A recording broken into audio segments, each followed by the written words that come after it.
الشرع نفسه هيمشي، وسيتم تغيير الشرع. ليه وامتى؟ ده خلاص، هو الشرع جاي لمدة زمنية محددة.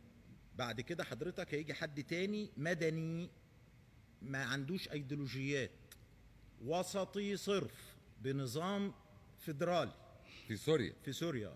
ده المخطط ليه. اه هنتكلم الكلام ده خلال السنه دي مثلا. اه طبعا. بس احمد الشرع. احمد الشرع مش هيكمل السنة. خلع ولا واي تغيير دولة هادئ؟ عربية اه. هتتدخل لسند الشرع هتفقد حكمها. قلت لي حيمشي وحيجي رئيس مدني صرف. مين اللي يمشي يا ابني؟ رئيسك لازم اللي يمشي. رئيسك اللي اجى بانقلاب عسكري هو اللي لازم يمشي. عرفت؟ رئيسنا مدني، رئيسنا ما هو عسكري، رئيسنا مدني وقائد ثورة. بس رئيسك اجى بانقلاب وانقلاب دموي.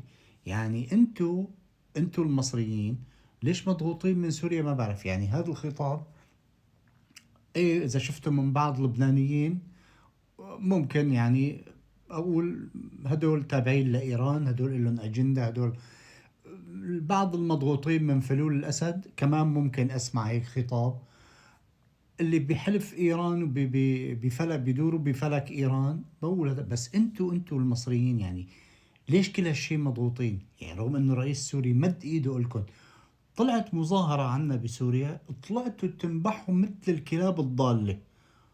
وللأسف انه يطلع وزير الخارجية السوري يعتذر لكم. والله ما بتستاهلوا صرماي مو اعتذار. وبعدين قلت لي اي دولة عربية راح تسانده كمان راح يسقط حكمه. يعني هلا بفهم منك من هون لراس السنة لا في السعودية ولا في قطر ولا في الخليج ولا في حدا ابدا، يعني وممكن حكومة امريكا كمان تسقط. ايه الهبل ده يا ابني؟ ايش رضعان تبن انت؟ يعني اللي رضعان تبن ما هو مثلك. روح ابوي، روح بدك رئيس انت اللي عم تحكيه بينطبق على بلدك ما بينطبق على بلدنا نحن. عرفت؟ وانتو يعني رئيسك لو ما هو بلحة عاملها تحته من الخوف كنتوا ما طلعتوا. يعني انتو كلاب نابحة على الحكم السوري من وقت ما استلم، رغم كل الاشارات الايجابية اللي عملها الرئيس السوري. فمظاهرة تطلعوا تطالبوا وتحكوا، وفي ناشط عمل فيديو كمان صرتوا تطلعوا تنبحوا والدولة السورية تجاوبت. بس انت واشكالك واحمد موسى ونشأة الديهي وهالكلاب النابحة اللي عم تطلع